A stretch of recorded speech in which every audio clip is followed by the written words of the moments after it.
en algunos lugares. Bueno, estamos en vivo.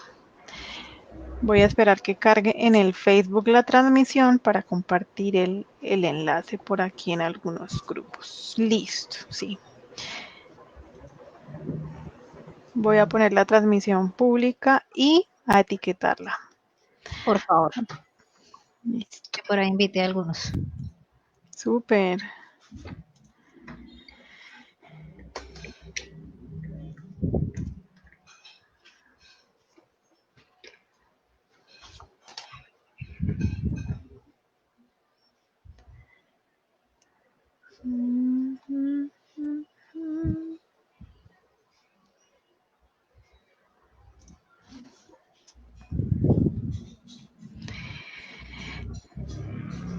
Y aquí.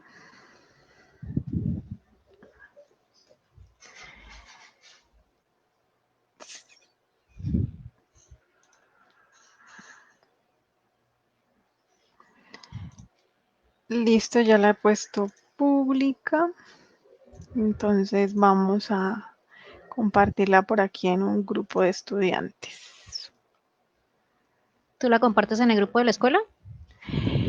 Sí, no, ¿No? pero voy a compartirla. En el grupo de la escuela la directora sí nos compartió la invitación. Sí, eso me di cuenta.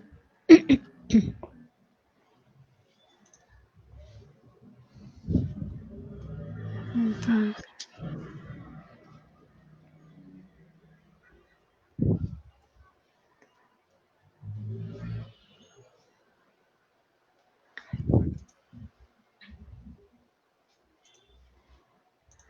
permíteme un segundo.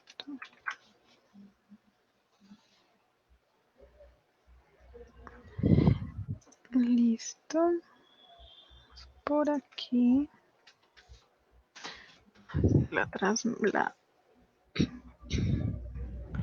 Voy a compartirle el enlace al WhatsApp por si de pronto Perfecto.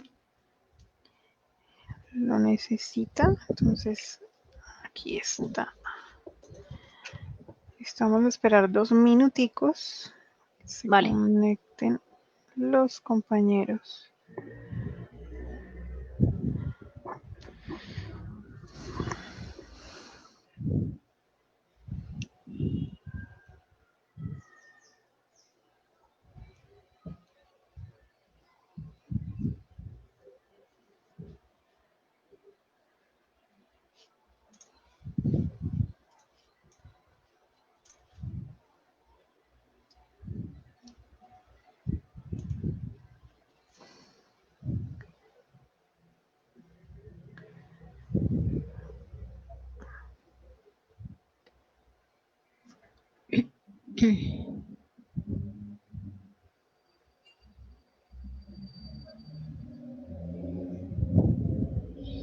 Listo. Yo creo que vamos a dar inicio. Bueno, yo quiero darle la bienvenida a la profesora Yesenia. Muchas gracias por aceptar esta invitación. Para quienes no la conocen, la profesora Yesenia Sandoval es licenciada en Español y Literatura de la Universidad Industrial de Santander, es especialista en inclusión, ha sido docente de la universidad también y actualmente trabaja como docente de apoyo de la Secretaría de Educación de Piedecuesta. Quisiera pues saludarla, profesora Yesenia, muy buenas tardes, ¿cómo se encuentra hoy? Hola, Lices, buenas tardes. Pues afortunadamente muy bien. Buenas tardes para ti y para todas las personas que pues nos acompañan en esta transmisión. Agradecerte por la invitación a ti y a la Escuela de Idiomas de la Universidad Industrial de Santander, de la cual orgullosamente hago parte. Y efectivamente, como lo acabas de decir, pues mi nombre es Yesenia Fernanda Sandoval Becerra, licenciada en Español y Literatura, especialista en Educación Inclusiva de la Autónoma de Bucaramanga. Actualmente soy docente de apoyo pedagógico de la Escuela Normal Superior de Piedecuesta y personal de apoyo de la Secretaría de Educación también del mismo municipio. Docente de la universidad también, de la Escuela de Idiomas. Y nada, muy contenta de estar acá. Espero que pues con esto podamos compartir un buen espacio y hablar pues un poquito de lo que es la inclusión y la pedagogía desde la discapacidad. Sí, la idea justamente de estas conversaciones es acercarnos un poco más como a las realidades, porque desde nuestro punto de vista como docentes tenemos ciertas percepciones, construimos ciertos imaginarios y creo que es muy importante pues hacer eco en este gran lema que tiene la Convención Internacional de los Derechos de las Personas con Discapacidad, que nada sobre nosotros sin nosotros. Entonces, la gran pregunta es cómo podemos nosotros los docentes enseñar de forma pertinente a todos nuestros estudiantes, ser una posibilidad de inclusión y no una posibilidad de barrera. Entonces, bueno, yo quisiera empezar esta conversación preguntándole, más bien que no preguntándole, sino que nos contara, profesora Yesenia, cómo fue su experiencia personal para ingresar a la educación y estando en la educación, el ejercicio, ¿cómo fue? ¿Bajo qué modelo de inclusión? De pronto, nosotros en la teoría vemos que pues debe existir un apoyo pedagógico, quizá un tiflólogo en ciertos momentos, pero dependiendo, ¿no? A veces en los colegios privados existe, en los públicos no, viceversa. Entonces, queremos saber cómo fue su experiencia personal en este sentido, simplemente hablando del modelo de inclusión que usted tuvo que vivir. Bueno, pues, a ver, es importante recordar ahí en esa instancia que, pues, en los años 90, Colombia, desde la normativa y desde la legislación vigente en su momento, hablaba era de un modelo de integración, ¿no? Entonces, en lo que respecta principalmente a mi parte educativa en la básica primaria y la básica secundaria, pues yo diría que más que un modelo de inclusión, yo experimenté lo que se denominó modelo de integración, ¿cierto? ¿Por qué? Porque sucedía que en ese momento, si bien las instituciones educativas ya empezaban a dar la apertura a las personas con discapacidad, pues los apoyos humanos y técnicos que se necesitaban y que eran pertinentes para cada tipo de discapacidad no eran tan viables o no existían de una manera como tan frecuente. Entonces, por lo menos en lo que tiene que ver con la básica primaria, pues cabe aclarar que a partir de tercero de primaria, pues pues, digámoslo así, yo me convierto, por decirlo de alguna manera, en una persona con discapacidad visual, porque mi condición es adquirida. Entonces, ya a partir de tercero de primaria que adquiero esa condición, cuento en ese momento con el apoyo de la Escuela Taller para Ciegos, que en su momento pues fue el instituto, la institución que en la ciudad brindaba como los procesos de rehabilitación para las personas con discapacidad visual. Sin embargo, pues era un apoyo externo, no era el apoyo que estaba dentro de las instituciones, ¿cierto? Pero pues fue la manera de acceder a todo lo que tenía que ver con las áreas tiflológicas en su momento. Ya para lo que respecta a la parte de la básica secundaria, pues sucede algo bastante curioso, y es que tuve la intención de ingresar a un colegio de modalidad pedagógica, en el cual pues en su momento, cuando yo hice la solicitud de ingreso, porque pues en ese entonces había que presentar a un examen de admisión, la rectora me dice que no, que el colegio no está preparado para mí, que ellos no tienen educación especial, que por mi tipo de discapacidad yo no puedo estudiar en un colegio con modalidad pedagógica. En conclusión, me cierra las puertas definitivamente, y me voy a un colegio de modalidad académica donde me abren las puertas sin ningún reparo, sin ninguna condición, y ahí es donde desarrollo mi proceso de básica secundaria, también pues más tendiente a los modelos de integración. Sin embargo, pues con los años, ya estamos hablando en la primera década del siglo, de este siglo, del siglo XXI, yo soy egresada en el 2007, entonces pues ya a partir del 2005 más o menos, empieza Colombia como a dar sus primeros pasos también ya para hablar realmente de una inclusión, o por lo menos intentar incluir nuevamente este enfoque.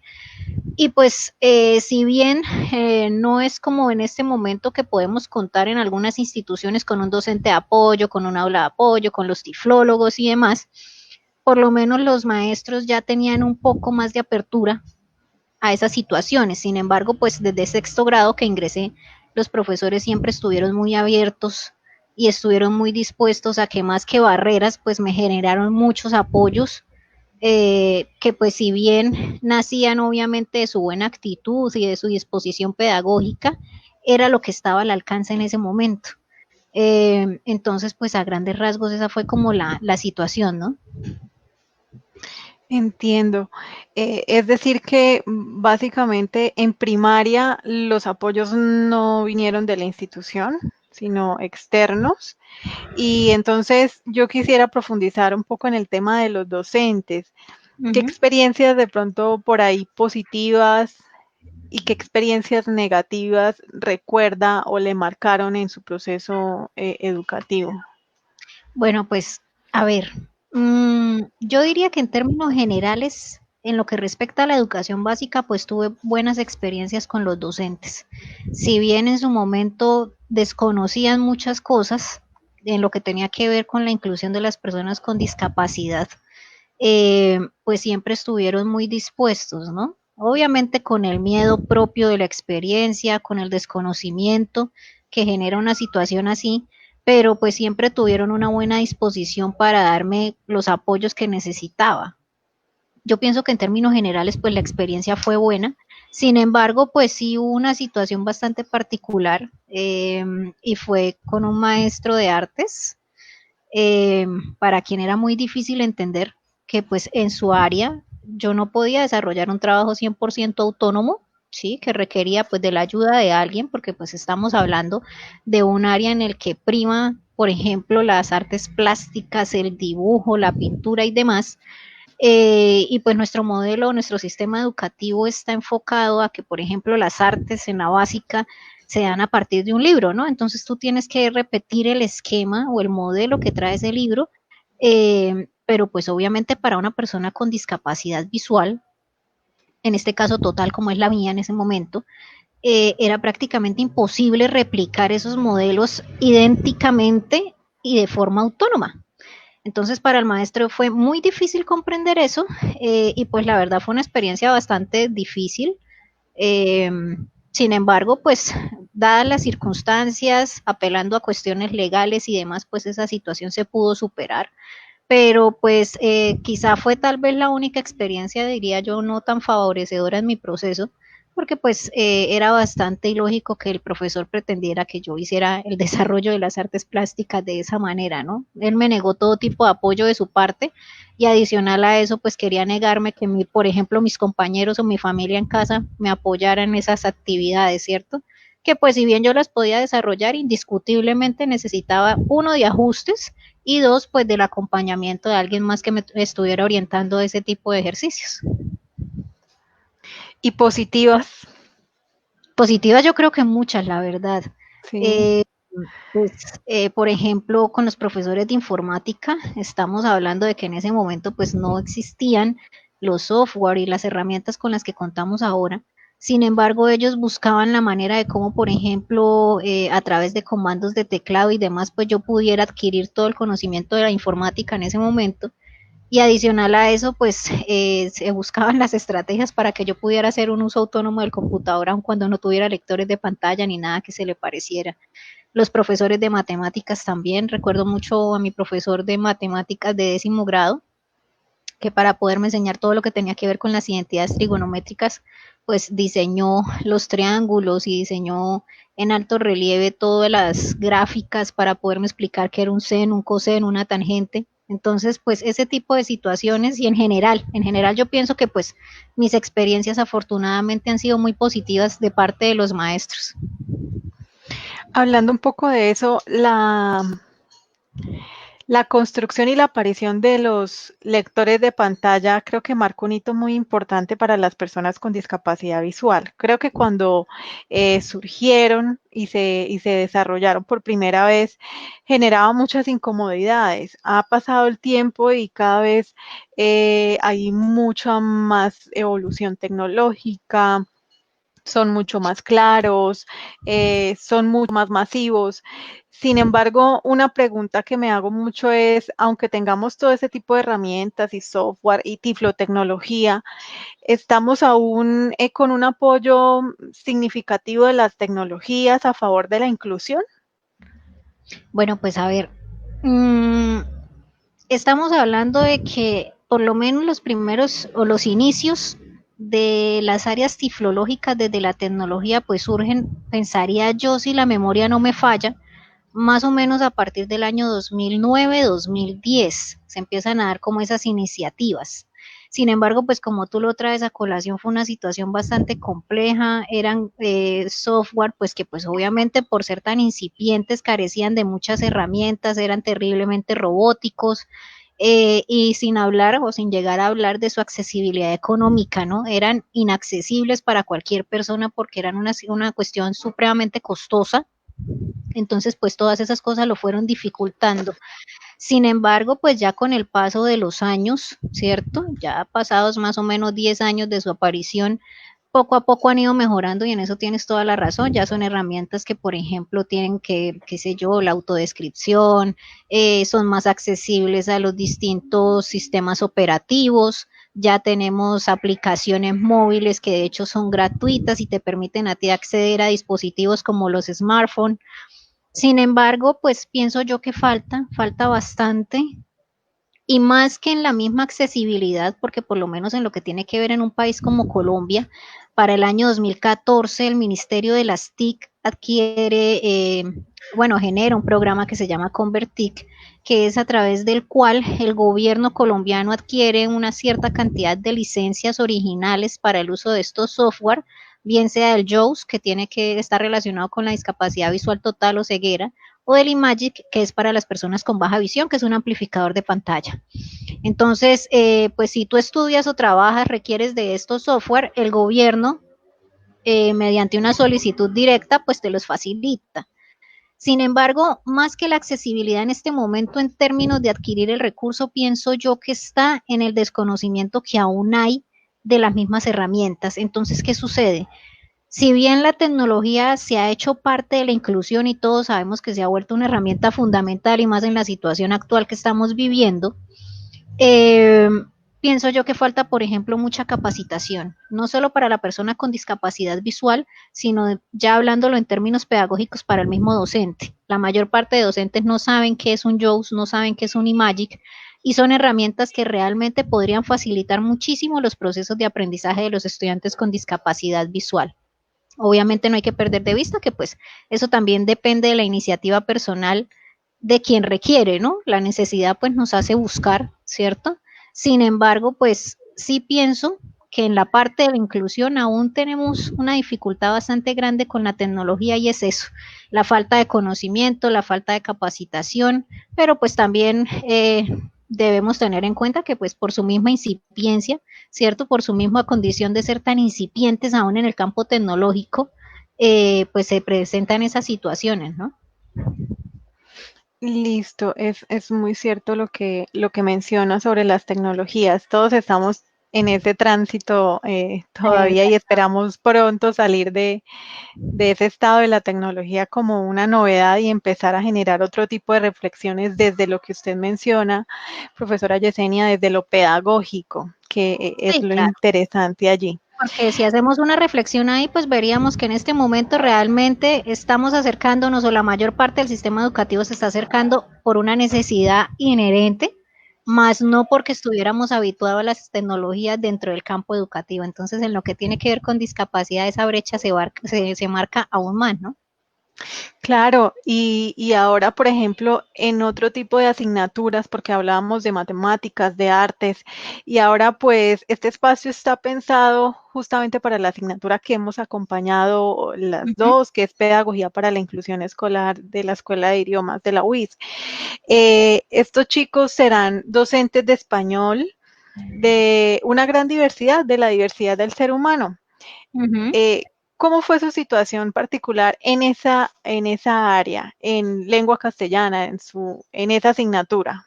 Bueno, a ver, en lo que tiene que ver como en básica, que es donde uno empieza como a orientarse, ¿cierto?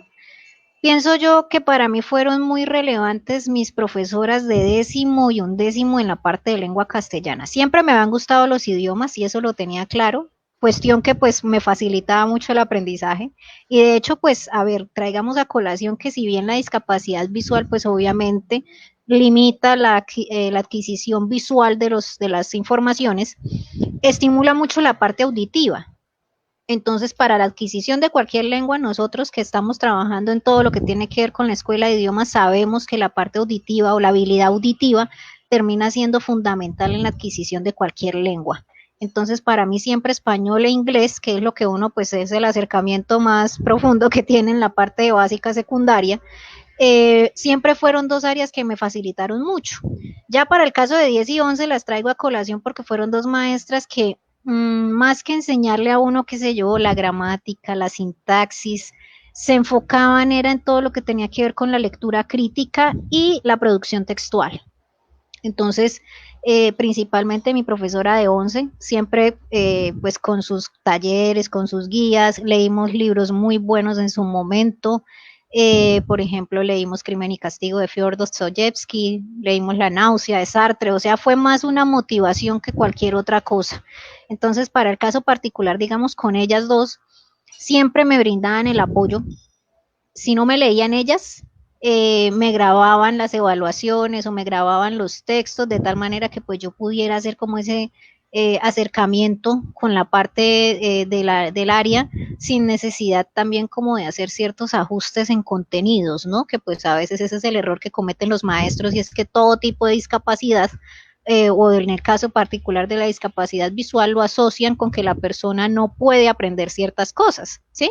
Entonces, como es ciego, entonces no le hagamos evaluaciones de comprensión de lectura porque quién le lee y de pronto no entiende y para qué, ¿sí? Entonces como que caen en esos imaginarios. De ahí nace mi interés por estudiar literatura, siempre lo tuve claro, aunque pues en un primer momento la idea no era estudiar una licenciatura, quería estudiar, pues hacer estudios literarios, pero pues la universidad ofrecía era español y literatura, obviamente no fue ningún grado de conformismo ni nada que se le parezca, al contrario, llenaba todas mis expectativas y así fue como llegué a estudiar español y literatura en su momento, que pues ahorita es literatura y lengua castellana, ¿no? En nuestra escuela. En algún momento pensé estudiar inglés, pero realmente mi enfoque y mi prioridad estaba en la parte de la literatura. Entonces, pues terminé eligiendo por eso esa carrera. ¿Y puede contarnos un poco más cómo fue ese proceso ya en educación superior? Bueno, pues a ver, llegar a la universidad fue un proceso igual al de todo el mundo, porque en su momento se llegó a pensar que a las personas con discapacidad nos otorgaban el cupo de manera automática en las universidades públicas, y eso fue 100% equivocado. Nosotros teníamos que ejercer el mismo proceso que hacía cualquier estudiante del país para ingresar a la educación superior. Entonces, en el año 2007, cuando yo me gradué del colegio, mi primer ITFES pues no fue tan satisfactorio y no me alcanzó para entrar. Entonces, en mi primer intento, como a muchas personas que estudiaron en la UIS, no pude ingresar. Volví a presentar el ITFES, me fue súper bien en ese momento, ingreso en el segundo semestre del año 2008. Sí, estamos hablando ya de un poquito de tiempo atrás, pero fue una experiencia bastante interesante. En términos generales, cursar la licenciatura fue muy agradable. No voy a negar que por lo menos en lo que tiene que ver con algunos, no con todos, con algunos profesores de la línea pedagógica, específicamente de las materias que vemos nosotros de educación, sí había cierta renuencia, porque pues eran docentes ya un poquito mayores, que pues estaban acostumbrados a un modelo 100% tradicionalista. Entonces ellos me decían, pero ¿usted cómo va a hacer para manejar un grupo de 40? Y entonces me ponían ciertas dificultades, pero más de tipo actitudinal que de cualquier otra cosa. Sin embargo, pues nunca fue obstáculo. Y ya en lo que tiene que ver con el resto de áreas, pues la verdad fue un proceso muy satisfactorio. Los profes siempre estuvieron muy abiertos, muy dispuestos a colaborarme y a generarme apoyos. Nunca hicieron excepciones en términos ni de exigencia ni de complejidad conceptual, nada, absolutamente nada. Yo hacía los mismos trabajos que mis compañeros, los mismos parciales, todo exactamente igual. Lo único era que modificábamos algunos métodos, ¿no? Entonces, por ejemplo, traigamos a colación una línea básica de nosotros que en su momento era el francés. Entonces, con el profesor de francés yo llegaba a ciertos acuerdos a inicio de semestre. Yo asistía a clase normal, con las mismas temáticas y los mismos trabajos de mis compañeros, pero ya para los parciales entonces sí hacíamos una modificación. Los profesores de la escuela, ninguno sabía braille, ninguno. Entonces, ¿yo qué hacía con el profesor de francés? Si el parcial era, qué sé yo, el lunes a las 10 de la mañana, entonces yo lo presentaba o yo me reunía con él el lunes a las 8 de la mañana, él me dictaba los textos, me dictaba las preguntas, de tal manera que a las 10 de la mañana yo entraba con mis compañeros, hacía el parcial, el ECUT, hacía todo lo de comprensión escrita y gramática, ¿cierto? Y pues obviamente ya para la parte de expresión oral no había ningún problema porque esa sí yo la hacía normal con mis compañeros. Y luego del parcial, entonces yo me sentaba con él y le dictaba las respuestas que yo había escrito. Entonces, pues si bien era exactamente el mismo parcial, digamos que pues las estrategias eran diferentes. Para el caso de las literaturas, pues sucedía algo muy similar. En las primeras que pues tenían que ver con análisis literario e introducción a la literatura, entonces yo llegaba también a acuerdos con los profes y para los parciales entonces ellos me grababan el parcial en audio y yo les daba las respuestas en audio con una grabadora periodística, ¿sí? Y ya en lo que tenía que ver como tal en los seminarios de literatura que veamos nosotros, Latinoamericana 1, 2, Española, bueno, todas las que nosotros conocemos, yo presentaba los trabajos exactamente igual que mis compañeros. En algunos casos los profes los pedían a mano, entonces pues el ajuste que me hacían a mí era que pues yo no lo entregaba a mano sino a computador porque evidentemente era un proceso que yo no iba a hacer por mí misma, ¿sí? Entonces pues modificábamos, era el instrumento, más no realmente el trabajo como tal. Y en las lingüísticas y demás líneas de trabajo de nosotros pues hacía exactamente igual, presentaba los parciales orales, o dependiendo como el profesor los planteara, pues hacíamos el ajuste si era necesario. Si veíamos que no había necesidad de hacerle ningún ajuste, pues lo presentaba exactamente igual que mis compañeros. Profesora Yesenia, un miedo que tienen los profesores al enseñar a un estudiante ciego es no saber braille. Y usted nos acaba de decir algo, una clave muy importante, los profesores no sabían braille. Cuéntenos un poquito más sobre ese postulado que usted nos repite mucho en clase de pedagogía para la inclusión. Bueno, ahí yo siempre he dicho que el no saber braille no es limitante para trabajar con un chico con discapacidad visual. ¿Qué sucede? Estamos en una sociedad que tradicional e históricamente tiene unos imaginarios demasiado marcados en torno a la discapacidad. Entonces la discapacidad siempre se asocia con incapacidad, con todo lo que usted no puede hacer, pero nunca ven lo que realmente sí se puede hacer. Entonces, en ese orden de ideas, debo confesar que en todo mi proceso académico, incluso hasta el posgrado que ya hice, nunca me he encontrado con un profesor que sepa braille. O sea, ninguno. ¿Sí? Hecho que termina siendo bastante curioso porque todo el mundo dirá, ¿y cómo hacen entonces? ¿Sí? ¿Qué sucede? Eh, en un primer momento, eh, es bastante complejo para los maestros porque ellos dicen, no, yo ahora cómo hago con usted, ¿sí?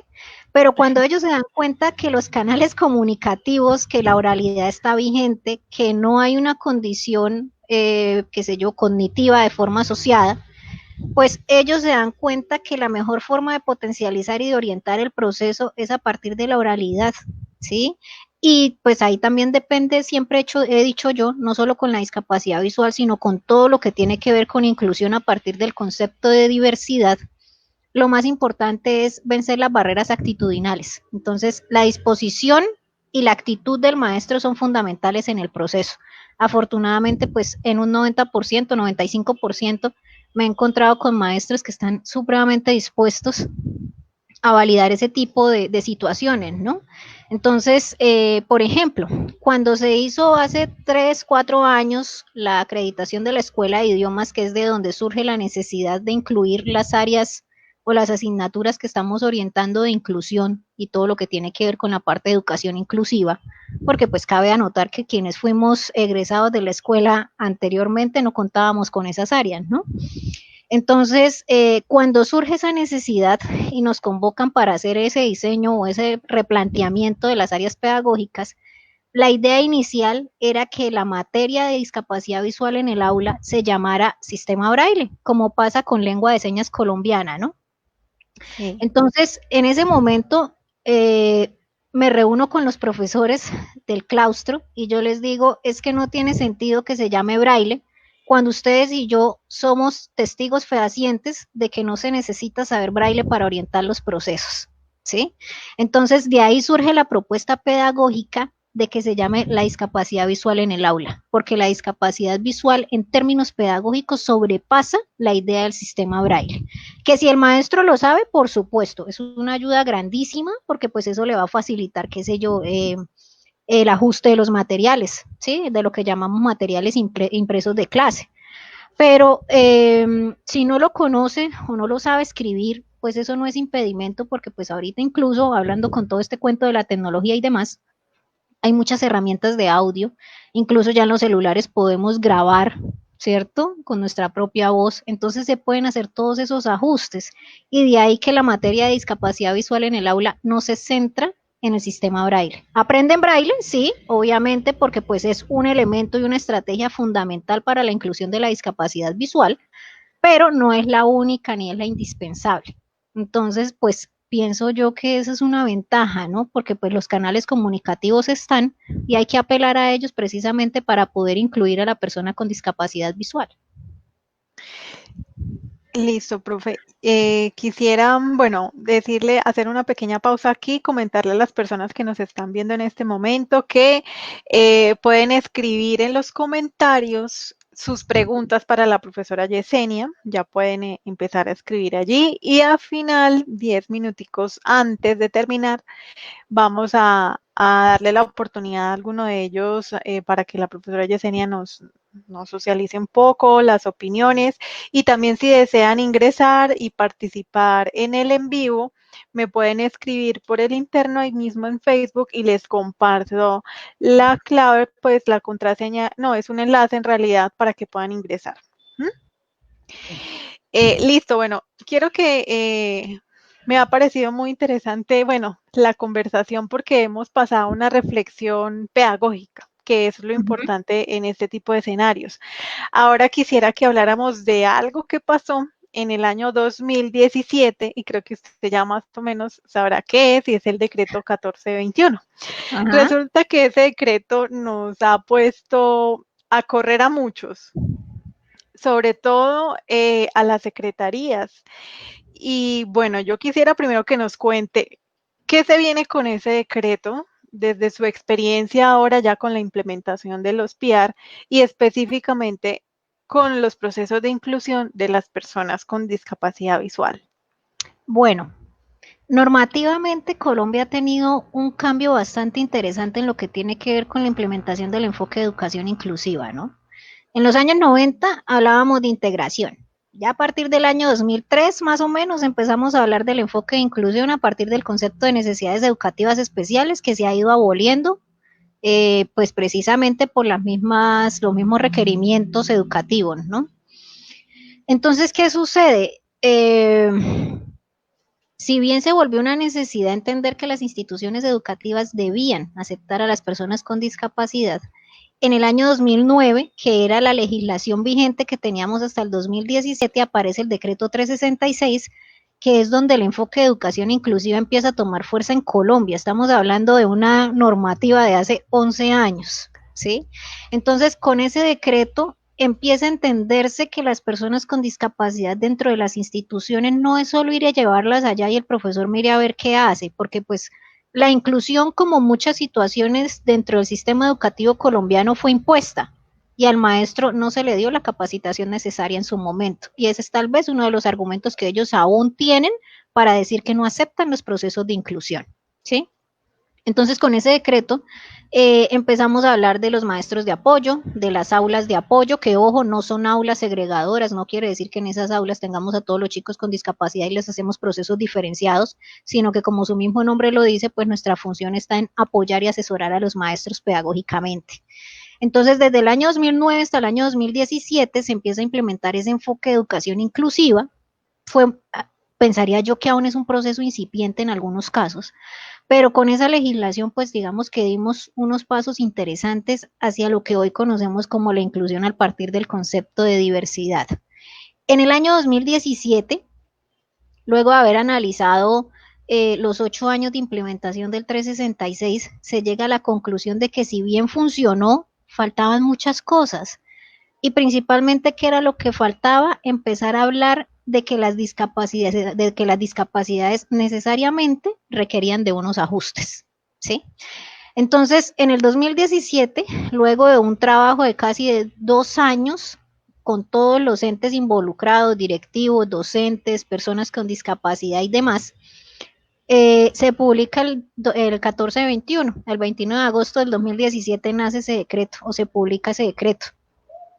Fue un cambio abrumador para toda la parte educativa, porque si bien conservaba muchas de las cosas que ya veníamos haciendo, introdujo otras que pues en algunas situaciones apoyaron y aportaron a la inclusión, pero otras que infortunadamente le dieron un retroceso. Me explico. En el decreto 1421 queda claro que es una legislación enfocada a la atención educativa de las personas con discapacidad en el marco de la educación inclusiva. Entonces, ¿qué sucede? Digamos que nos desplaza un poquito el concepto de diversidad, ¿sí? Porque al hablar solo de discapacidad, pues estamos hablando solamente de una población a la cual se atiende en términos de inclusión, pero nos excluye a otras, ¿sí? En el decreto 1421 ustedes se van a encontrar que volvemos a hablar de los cuidadores, ¿cierto? Que en términos legales pues están avalados y deben estarlo porque algunas condiciones de discapacidad que pues implican la pérdida de grados de autonomía sí requieren de una persona que los esté acompañando, pero resulta que el término de cuidador normativamente se había abolido hace más de 15 o 20 años, ¿sí? Entonces ese tipo de cosas hicieron que pues los procesos se fueran retrocediendo un poco. Sin embargo, ¿qué sucedió? Cuando se publica en agosto de 2017, para todos los que trabajamos en lo que tiene que ver con inclusión, implicó necesariamente un reto.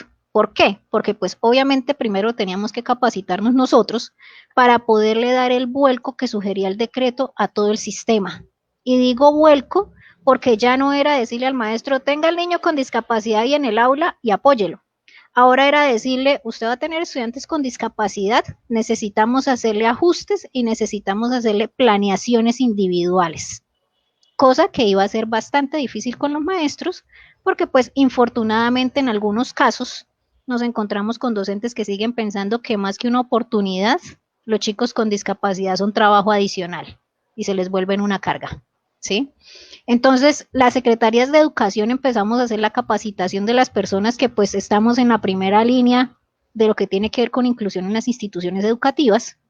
Nos capacitamos desde agosto del 2017 aproximadamente hasta mediados, pienso yo, del 2018, o por lo menos eso sucedió en el caso de Piedecuesta. El Ministerio de Educación pues garantizó esa capacitación a través de fundaciones como la Saldarriaga Concha de Bogotá y de los mismos funcionarios del ministerio, ¿sí? Entonces, ¿qué así sucedió? Necesitábamos primero diseñar de implementación a 5 años. ¿Cómo íbamos a incluir ese decreto en las instituciones educativas? Entonces, ¿qué implicaba eso? Primero, definir qué población teníamos con discapacidad en el municipio, con qué características, qué tipos de discapacidad, porque como ustedes saben, dentro del 1421 empezamos a hablar de los tipos de ofertas, ¿sí? Que antes no estaban contempladas desde lo normativo. Entonces, empezar a mirar que obviamente todos debíamos ofrecer, valga la redundancia, una oferta general, o sea, para todas las discapacidades, pero que, por ejemplo, para una población como la discapacidad auditiva necesitábamos generar una oferta particular a partir de sus necesidades básicas, que eran las comunicativas. Entonces, implicó necesariamente que hiciéramos todo un plan de implementación. La primera parte de ese plan de implementación, ¿a qué se enfocó? Y vuelvo y lo repito, por lo menos en el caso particular del ente territorial en el que yo trabajo, que es Piedecuesta, a capacitar a los maestros. Yo no podía llegar con un decreto en la mano y decirles, ahí está un concepto que se llama los PIAR, tome, hágalo usted. Porque resulta que hasta nosotros mismos, como docentes de apoyo, teníamos que aprender a hacer qué era un PIAR y para quién era un PIAR, ¿cierto? Entonces, ese decreto 1421 ha ido implementándose. Para el año 2018 se empieza a cualificar a los profesores. Fue un trabajo más de sensibilización que de cualquier otra cosa para hacerles entender que no era una planeación adicional, sino que era ajustar su planeación a los casos individuales. Y en el caso de Piedecuesta, pues le estamos haciendo una apuesta fundamental desde el 14-21 y es el diseño universal del aprendizaje, ¿sí? Entonces ahí tenemos que hacer, digamos, como una diferenciación. El diseño universal de aprendizaje, como su mismo nombre lo dice y está establecido en el decreto, es el diseño pedagógico que si bien está implícito en la parte didáctica, nos permite atender a todos los estudiantes sin distingo alguno. Pero ¿qué necesitamos para eso? Entender que todos los estudiantes tienen estilos de aprendizaje diferentes. Entonces, ya no es diseñar una clase a partir del estudiante con discapacidad, sino tener en cuenta que todos tenemos necesidades educativas y que a partir de eso, pues yo como maestro diversifico la forma como les enseño y diversifico la forma como ellos me demuestran lo que aprenden, ¿sí? Pero pues fue necesario obviamente entender que teníamos que empezar a hablar de los planes individuales de ajustes razonables. ¿Qué sucede ahí? Hay una falencia en el decreto, en términos gramaticales diría yo más que cualquier otra cosa, y es que si ustedes revisan el decreto, los planes individuales se dice que son para los estudiantes con discapacidad. Gramática y pragmáticamente uno entiende que eso implica que es para todos los estudiantes con discapacidad. Pero ¿qué sucede? Más adelante en su definición dice que están diseñados para la flexibilización curricular de los contenidos y la complejidad conceptual. Entonces, si uno hace una lectura minuciosa de eso y lo entiende en términos pedagógicos, uno sabe que hablar de una flexibilización de contenidos necesariamente implica la parte cognitiva. Y de ahí, pues, hace uno una abstracción del mismo decreto, y es que realmente los PIAR están diseñados es para los estudiantes con discapacidades intelectuales, es decir, para quienes se les dificulta acceder realmente al conocimiento. Al contenido particularmente. Exactamente, a los O contenidos y a al las grado de temáticas. complejidad de ese contenido. Exacto, Entonces, ya no ¿sí? estamos centrados en el estudiante, sino centrados en otra cosa. Exactamente. Entonces volvimos al modelo en el que el estudiante se vuelve otra vez es un compendio de conocimiento solamente. Dejamos de lado los procesos de socialización, por ejemplo, para centrarnos otra vez en el contenido. Entonces los planes individuales de ajustes razonables están propuestos realmente para el estudiante a quien por su discapacidad intelectual se le dificulta acceder al conocimiento. Es inherente y es inevitable entender y reconocer que una persona con discapacidad intelectual, por más de que se le brinden los apoyos, por más de que se hagan los ajustes, su misma condición no le va a permitir acceder a ciertos contenidos y ahí es donde realmente tenemos que flexibilizar. Entonces, lo ejemplifico de alguna manera. Un estudiante que tiene un déficit cognitivo o un cognitivo bajo, como los conocemos ahora, cuyo grado de comprensión no sobrepasa el nivel literal, pues yo no puedo evaluarlo como maestro de español en los niveles inferenciales ni crítico textual, ¿sí? Entonces, ¿qué significa eso? Que yo dentro del plan individual, a partir de la planeación que yo hago para todos los estudiantes, porque ojo, no se puede perder de vista que esto no es que yo le vaya a inventar a él ni DBA ni estándar aparte, debo flexibilizarlo, ¿cierto? Entonces yo tengo un DBA que para todos los estudiantes me dice, comprende un texto argumentativo, pero todos sabemos que para comprender un texto argumentativo necesariamente yo tengo que hacer inferencias y hacer intertextualidades, o por lo menos para tratar de llegar a una interpretación básica. Entonces, ¿qué sucede? Para un chico con discapacidad intelectual, yo no le puedo evaluar algo que él no va a alcanzar, porque esa pues sí digamos que es una ventaja del 14-21, y es que le dice al sistema, oiga, si el estudiante tiene una discapacidad intelectual y usted hace que pierda 3, 4 años seguidos el mismo grado, creyendo que con eso lo va a curar y que con eso va a avanzar pedagógicamente, pues está muy equivocado, que era una situación que se nos presentaba antes, ¿no? Entonces, chicos, qué sé yo, con un síndrome de Down, que por ejemplo llevaban haciendo 5 años primero de primaria, creyendo que con eso le íbamos a remediar la situación. Entonces, el plan individual... Perdón, profesora, todavía tenemos algunos colegios con este modelo, ¿no? Donde tienen a los Sí, por estudiantes supuesto. eternamente allí, terminan siendo extra edad, después los chicos desertan, tenemos toda una dificultad. Ah, claro, eso ya es un fenómeno educativo que pues tiene otros alcances, ¿no? Entonces, en lo que tiene que ver con el plan individual, si yo sé que el estudiante no me comprende esos niveles, pues yo ajusto el DBA y resulta que yo ya a él no le voy a escribir comprende un texto argumentativo, sino, por ejemplo, reconoce las partes de un texto argumentativo. Estoy manteniendo el contenido y la temática, pero lo estoy ajustando a sus capacidades, ¿sí? Porque precisamente es para romper lo que tú acabas de decir, Lisette, y es esos modelos educativos en los que eran personas con cierta discapacidad intelectual de 18 o 20 años y todavía estaban en preescolar haciendo rayitas y bolitas o coloreando figuras, ¿sí? Eso genera un fenómeno social y educativo bastante interesante y bastante problemático, y eran chicos que pues nunca se les educó para un oficio ni para ser sociables, sino que por el contrario se les mantuvo en esa idea de que eran incapaces hasta de estar en sociedad, ¿sí? Entonces, de ahí que pues tengamos todavía fenómenos imaginarios como el decir que son personas especiales, ¿sí? Ese concepto de la especialidad en la discapacidad Del realmente se angelito, deriva de el imaginarios. angelito, el eterno niño.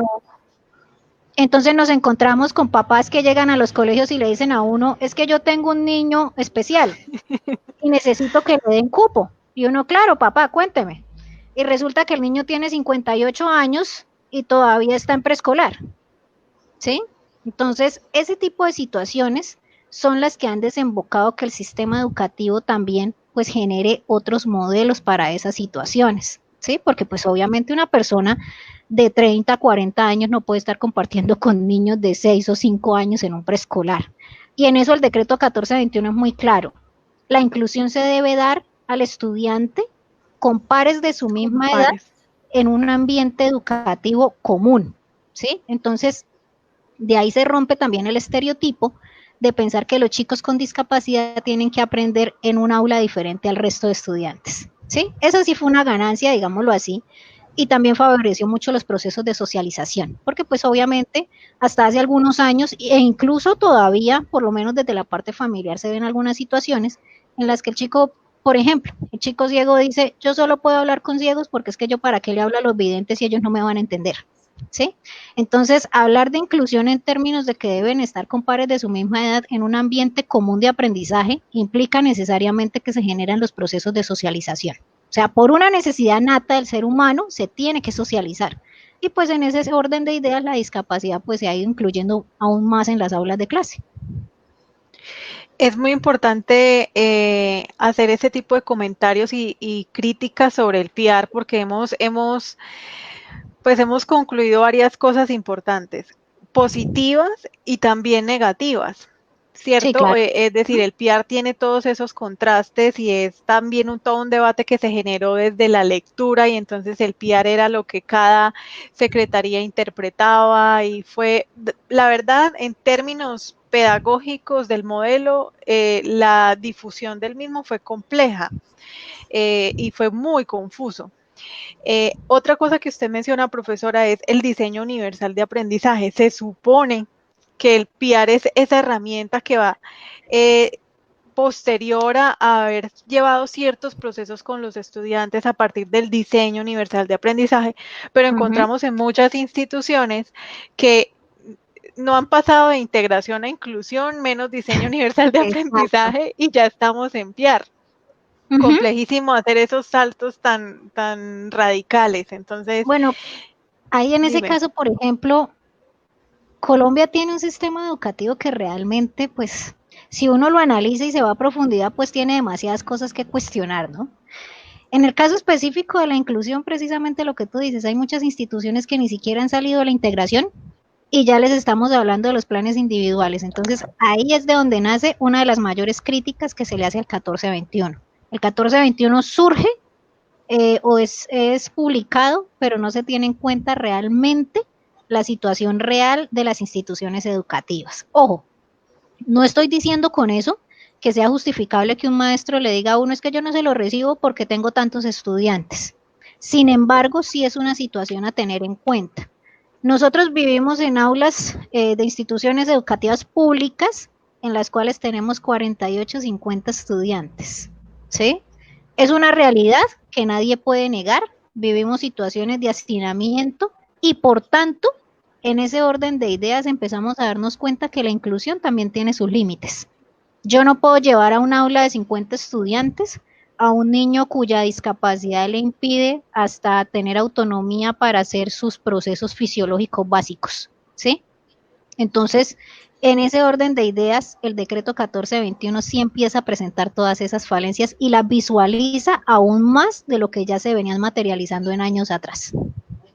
Bueno, tendríamos que tener aquí como un invitado del ministerio que haya redactado ese decreto No, para eso que... es una discusión terriblemente extensa en Sí, esa parte, muy profunda, pero pero sí es ¿qué quiero traer yo interesante. a colación? El decreto es bastante curioso porque el decreto dice, profesor, si usted implementa el diseño universal de aprendizaje, y eso ustedes lo pueden revisar en las mismas definiciones que da el decreto, si usted implementa efectivamente el diseño universal, no necesita de ajustes para nadie porque se supone que con lo que usted está diseñando está Allá logrando esa, que todos adquieran, ¿sí? ahí es a donde voy. Es Ujú. correcto. Entonces, hay un principio para la implementación o para la construcción de ese PIAR. Y ahora, algo que usted mencionaba, profesora, las situaciones que tenemos en la educación pública, que es algo ya muy particular. ¿Qué opina Uh-huh. usted del tema de incluir en un salón de clases diferentes discapacidades?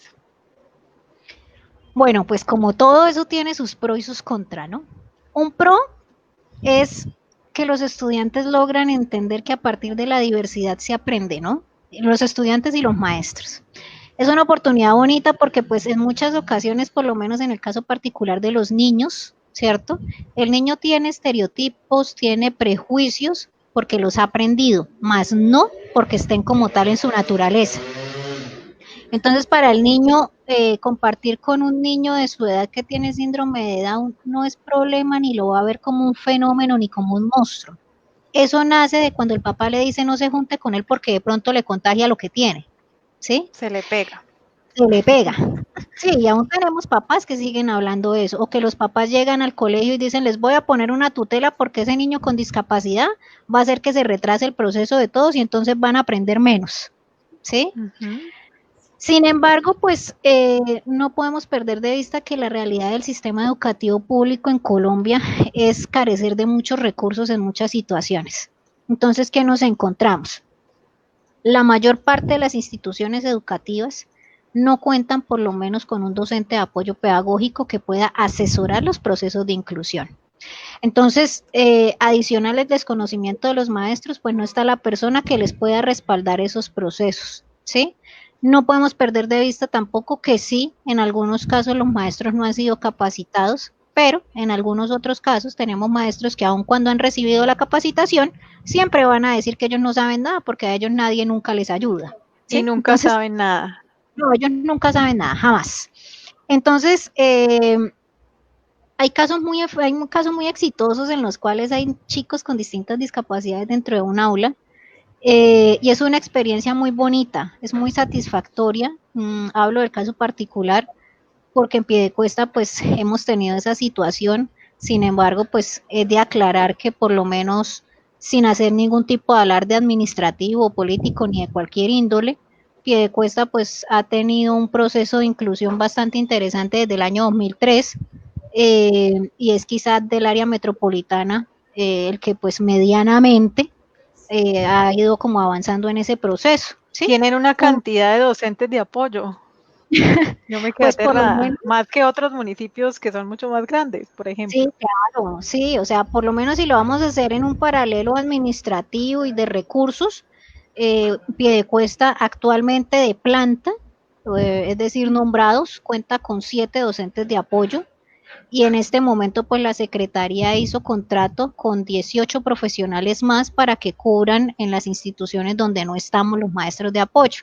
Obviamente estamos hablando de una situación contractual que va hasta noviembre para ellos, pero pues que si bien uno lo mira, es una ayuda muy grande para los docentes, ¿cierto? Hay otros municipios en los cuales hay muchísima población con discapacidad y no se cuenta con los recursos. Entonces, más que cualquier otra cosa, pienso yo que es también la adaptación del sistema. Se supone que la inclusión es que el sistema se adecua a las necesidades de los estudiantes. No es el estudiante quien tiene que adecuarse al sistema.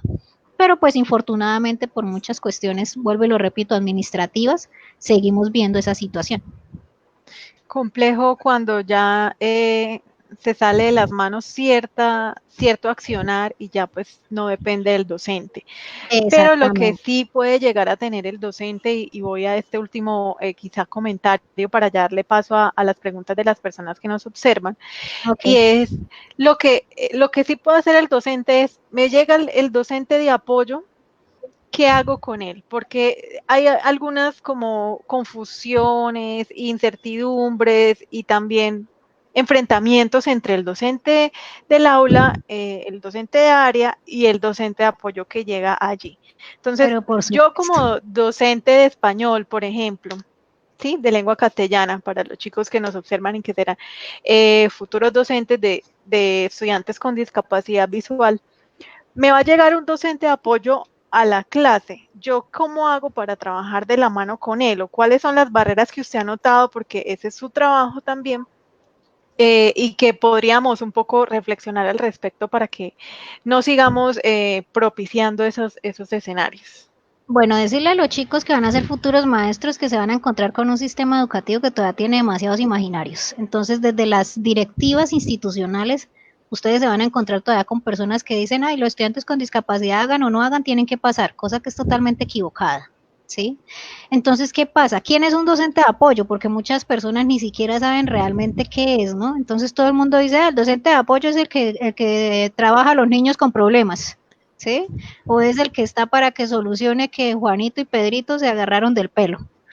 El docente de apoyo pedagógico desde la legislación, específicamente desde el 1421, está entendido como el profesional que debe ser del área de la educación, o sea, estamos hablando de que debe ser licenciado, con estudios en inclusión, con experiencia con personas con discapacidad. Obviamente yo no les puedo garantizar que en el 100% de los casos en todo el país ese perfil se cumpla, porque pues obviamente ahí tiene que ver muchas cuestiones administrativas y políticas que pues ahorita no vamos a discutir. Entonces, el docente de apoyo pedagógico, ¿para qué está? Uno, para que oriente el proceso de inclusión en términos de la diversidad. O sea, nosotros no nos enfocamos única y exclusivamente a la atención de discapacidad. Dos, nuestra función está enfocada específicamente a acompañar al maestro. ¿Qué significa eso? Que yo le digo, bueno, profe, tenemos este estudiante con estas condiciones, vamos a ajustarle de esta manera, yo le sugiero. Sin embargo, ahí nos encontramos con la principal barrera, y es que el docente siempre le tiene mucho miedo a que otra persona se involucre en lo que él habitualmente hace dentro de su clase. Entonces empieza el primer problema para uno como docente de apoyo, y es que el maestro genera esa barrera de decirle a uno, usted no es nadie para venir a decirme cómo tengo que hacer yo las cosas. Usted no es Y nadie más, para venir a decirme cómo tengo que enseñar matemáticas, por ejemplo, siendo usted licenciada. exactamente. Ahí hay una primera barrera. Y más cuando nos encontramos con docentes que llevan dentro del sistema educativo una gran cantidad de años y que no han querido salir de ese modelo tradicional. Ojo, no estoy diciendo que sean todos los docentes antiguos o que tienen mucha experiencia en el sector, porque hay docentes que a pesar de llevar 30, 40 años en el sistema y de desconocer muchas cosas de discapacidad, porque ellos sí que menos estuvieron educados para afrontar la discapacidad dentro del aula, tienen una gran disposición y en muchas ocasiones ni siquiera necesitan de alguien que les diga, profe, yo creo que lo podemos hacer de esta manera. Son esos casos exitosos y satisfactorios para uno como maestro de apoyo, todos esos docentes que son tan recursivos y tan creativos que logran incluir sin necesidad de que nadie los esté acompañando. Pero hay otros casos en los que sí, pues las funciones de uno se vuelven es tal vez el causante para ganarse uno, entre comillas, enemigos dentro del mismo trabajo, ¿sí? Es un trabajo complejo, precisamente por eso. Y es aún más complejo llegar a vencerle los imaginarios a los directivos, ¿sí? A las mismas familias. Porque las familias entonces llegan donde uno y le dicen, es que yo no quiero que él esté en un salón con tantos niños porque de pronto le hacen algo. Cuando uno pues tiene que hacer todo el trabajo de sensibilización y decirle al papá, bueno, si usted lo trae a un colegio público, de ser consciente que va a estar diariamente con más de 1000 estudiantes en toda una jornada pedagógica, ¿sí? El trabajo del docente de apoyo es satisfactorio, no en términos del reconocimiento, sino de darse uno cuenta que sí se pueden vencer las barreras. Todo es cuestión de actitud. Realmente yo quiero decirles a todos los que están estudiando licenciatura que todo este cuento más que cualquier otra cosa o que usted tenga muchísimo conocimiento sobre qué es la discapacidad, es más una cuestión de actitud. Si usted está tan cerrado a entender que una persona con discapacidad tiene las mismas capacidades que otra persona para adquirir el conocimiento, pues creo que está en el lugar equivocado, ¿sí? Entonces, todo este cuento, pues, si bien favorece mucho, obviamente, que haya un docente de apoyo y que haya un aula de apoyo donde se puedan gestionar materiales y demás, depende más del docente de aula que de cualquier otra persona. Si el docente de aula no tiene la disposición, así se le lleven todos los recursos y se le pongan en la mano, el proceso va a ser demasiado difícil. Así le traigan aquí a Gordon Porter y le den todas las herramientas No. tecnológicas. Evidentemente la barrera más grande es esa lactitudinal. Y en términos pedagógicos siempre vamos a tener un problema, y lo digo con mucha tristeza en medio Cariño, de todo, no, con mucha tristeza. Y es que infortunadamente en el sector educativo hay mucha pelea de egos. Entonces, usted darse una discusión pedagógica con un maestro que no quiere entender, uno, es tiempo perdido, y dos, es la peor barrera que usted puede encontrar en todo este proceso. es algo que hemos reflexionado mucho en el aula de pedagogía para la inclusión y es, el docente puede ser la gran barrera del estudiante con discapacidad o puede ser Pero por supuesto, ese que el mayor propició facilitador. el mayor facilitador, es correcto. Bueno, Sí. profesora, vamos a empezar con las preguntas, que hay unas por acá. Oh, qué interesante. Listo. Entonces, vamos con esta de Juliana Largo Quiñones. Dice, buenas noches. Me gustaría saber un poco acerca de la metodología que se emplea para las pruebas Saber 11 y Saber Pro para la población con discapacidad visual. Y si desde su perspectiva considera que es la más adecuada. Bueno, esa es una pregunta muy interesante y es un tema del que no hemos hablado, ¿no? Es que esto es un tema Sí, muy larguísimo, largo y pero ya, bueno. mejor dicho. No, ya llevamos mucho tiempo, yo sé. ¿Qué pasa? No, tranquila, por mí no hay problema. Las pruebas de estado, en términos administrativos, son las mismas pruebas que se le desarrollan a todos los estudiantes del país. Ojo, estamos hablando de una discapacidad visual que no tenga una condición cognitiva asociada, ¿sí? Porque pues tenemos situaciones en las cuales son chicos ciegos y adicional a eso pues tienen un problema cognitivo asociado. Pero hablemoslo solo cuando existe discapacidad visual. La prueba es exactamente igual, pero el ICFES entonces facilita un lector que pues viene, como su mismo nombre lo dice, pues le lee la prueba a la persona con discapacidad visual y se encarga de escribirle las respuestas que él le va indicando. Sin embargo, pues pienso yo que la mayor dificultad sigue siendo la parte de gráficas. Al ser la misma prueba que se le entrega a todos los estudiantes, ustedes y yo sabemos muy bien que una prueba de estado como el ICFES se fundamenta mucho en informaciones gráficas. Entonces, si bien esos lectores son capacitados para describir imágenes, hay muchas situaciones en las cuales la respuesta depende de usted analizar la gran cantidad de datos que hay en esas gráficas.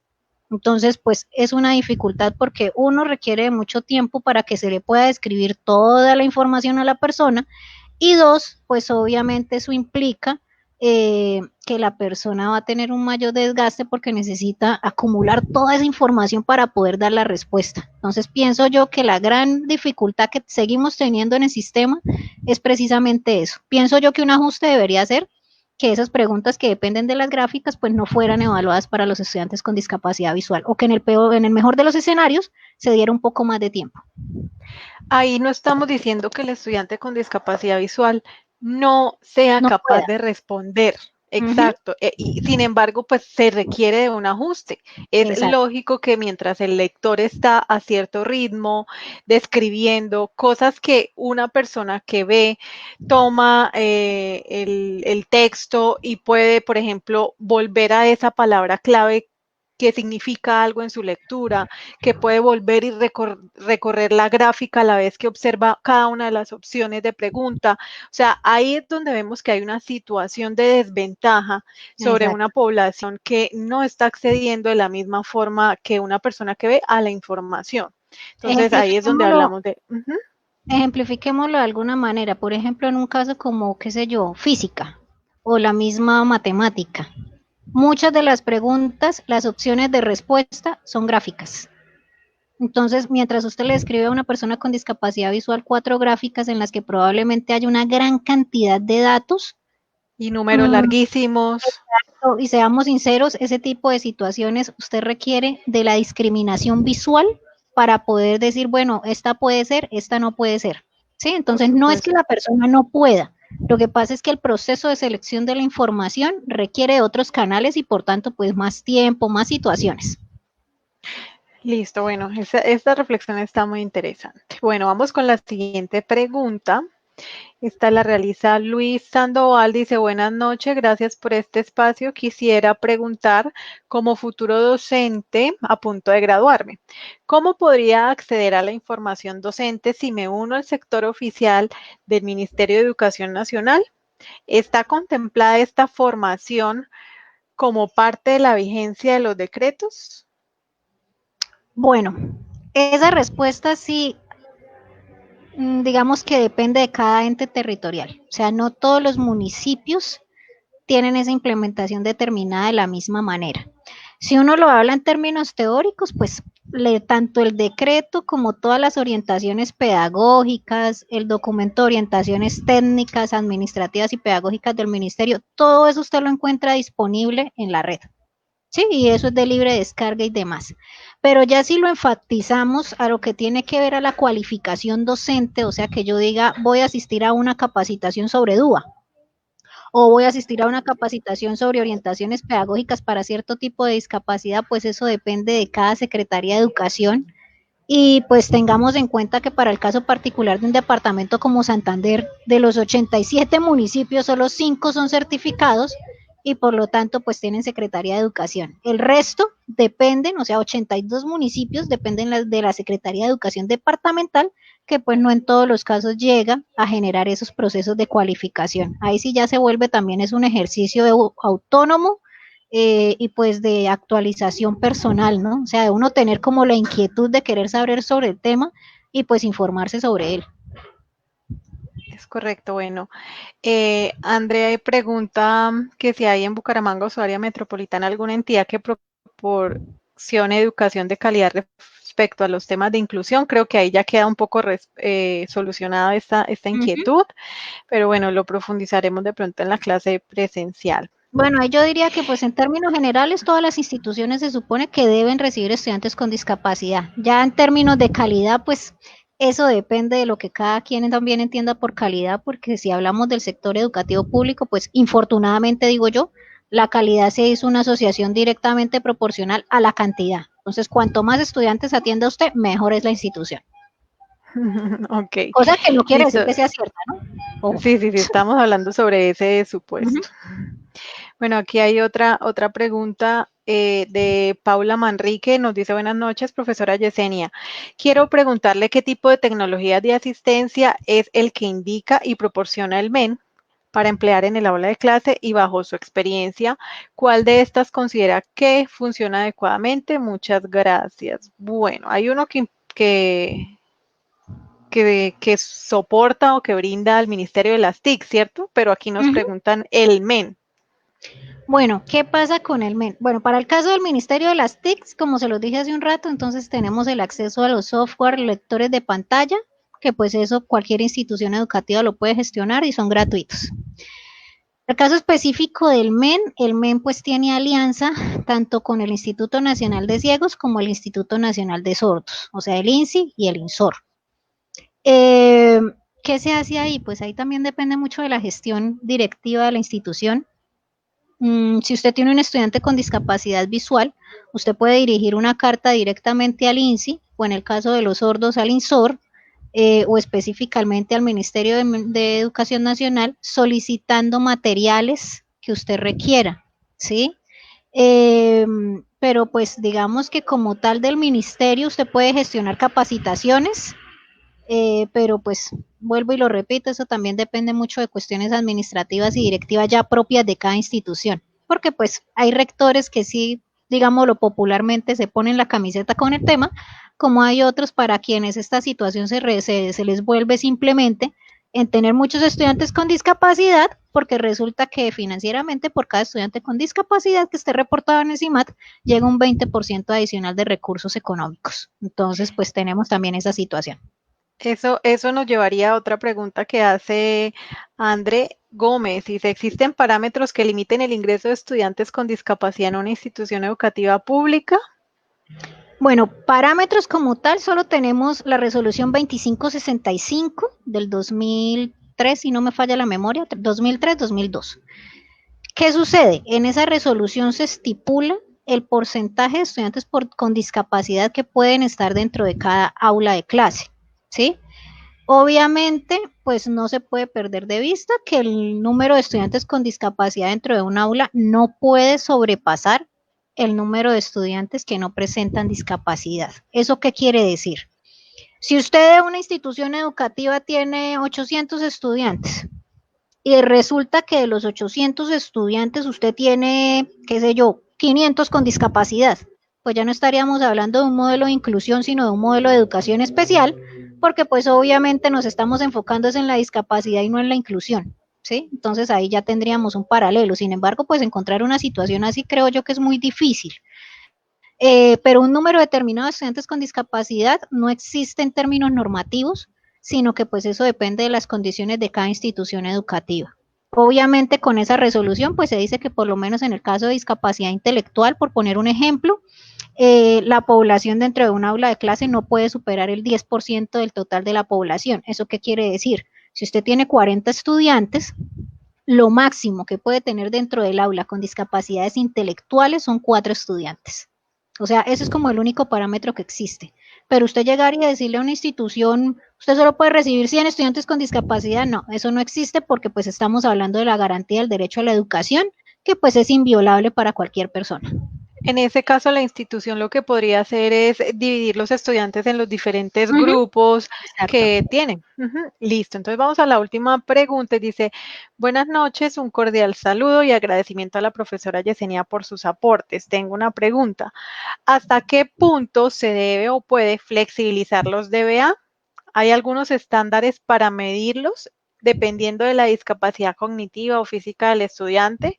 Porque también se ven los casos en los que los docentes no reprueban a los estudiantes, pero estos están a grados superiores sin conocimientos nuevos, coloreando y haciendo tareas de estudiantes de preescolar. Muy interesante esa pregunta. ¿Qué pasa? Ahí tenemos una situación que viene de hace años y es que el docente infortunadamente asumió la actitud, llamémoslo mediocre, de decir, "Ay, yo le pongo el 5 o le pongo el 3 para que pase y así no haga nada". ¿Sí?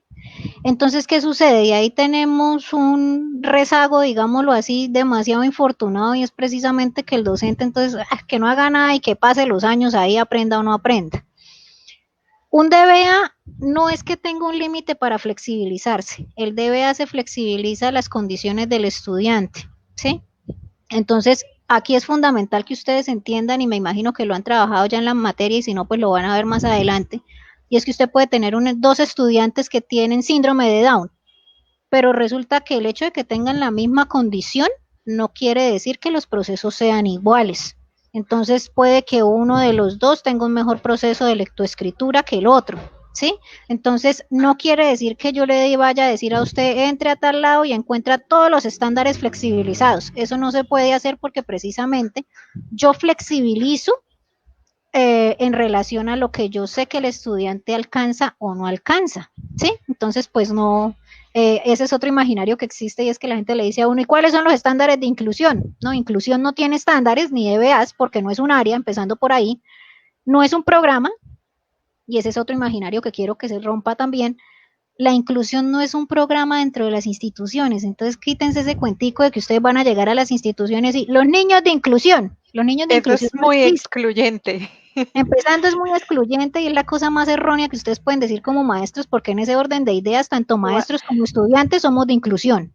O allá ¿Sí? están ese es el salón de los niños de inclusión. Por allá Exacto. están, los ubican todavía Inclusión, en un lugar. inclusión es una política, ¿sí? Partiendo de ahí. Entonces, si usted dice, yo tengo los niños de inclusión, entonces quiere decir que el profesor también es de inclusión, ¿cierto? Por Y, lo tanto, ya es excluyente. Entonces, pues si usted es, qué sé no, yo, y también significa que si él tiene los niños de inclusión, los otros docentes tienen los niños de exclusión.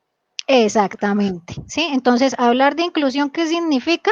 que usted entienda que hay gordos, flacos, negros, blancos, mormones, católicos, que hay todo, y en ese orden de ideas los niños de inclusión no existen, ¿sí? O sea, eso termina siendo la cosa más excluyente que ustedes pueden hacer. Y si a usted le dicen que el profesor de inclusión, pues ahí sí preocúpese, porque como lo dice Lizeth, pues entonces el resto están siendo los maestros excluyentes, ¿sí? Entonces no existe un parámetro que yo le diga, los estándares se flexibilizan hasta acá. ¿Qué sucede?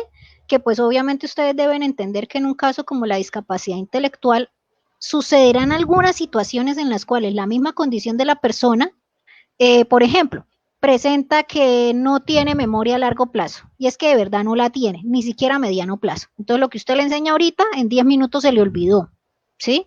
Entonces son estudiantes que van a ir pasando los años y usted va a decir, pero este chino no aprendió, ¿sí?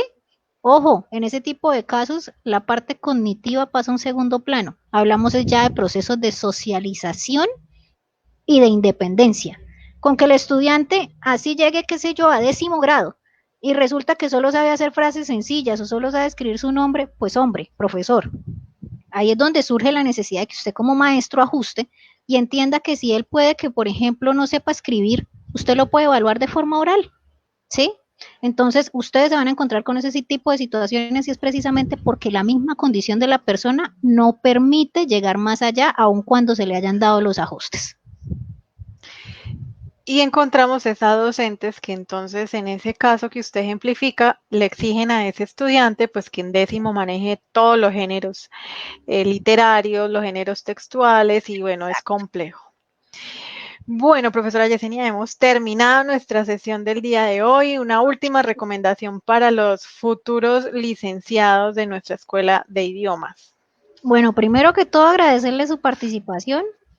Un espacio bastante interesante. La formación... Llegamos a tener hasta 80 conectados. Ah, ok, va bien. Tuvimos buen público. Sí, buenísimo. La formación de docentes es un campo bastante interesante y lo digo porque también pues en las escuelas normales nosotros manejamos los ciclos complementarios, entonces todos los días me muevo en formación de maestros.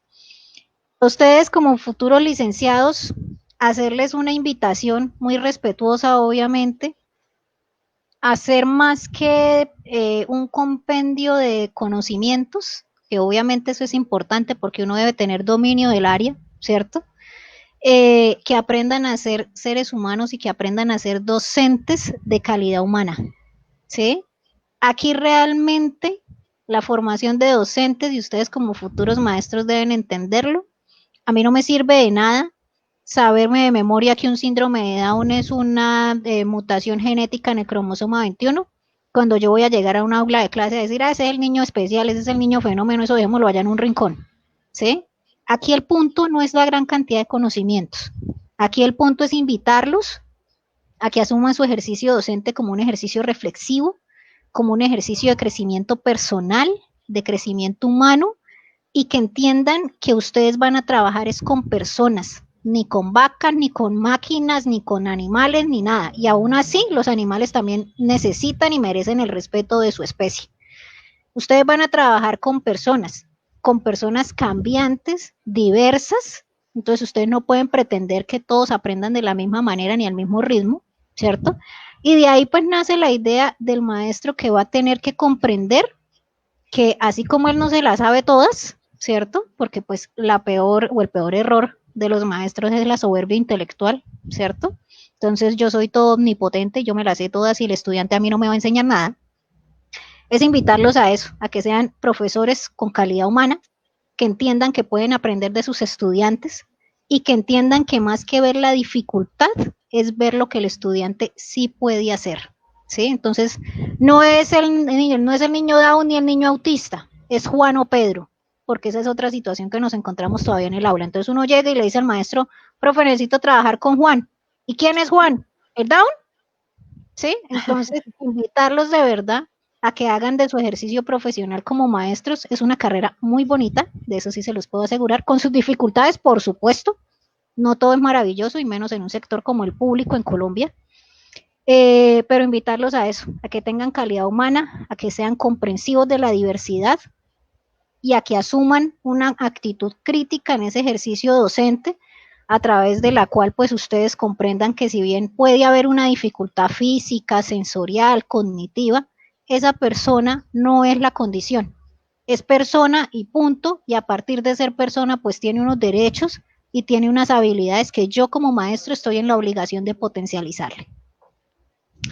Bueno, profesora Yesenia, muchas gracias por esta recomendación final, por haber aceptado esta invitación. Ya vamos a terminar nuestra sesión y muchas gracias al intérprete también que nos acompañó el día de hoy. Eduardo, A muchas todos gracias. los que nos, a todos los que nos estuvieron observando, recuerden que el próximo sábado nos vemos también a las 6 de la tarde para nuestra tercera conversación. Que tengan una feliz noche todos. Igualmente, Liz, gracias. Chao, chao. Chao.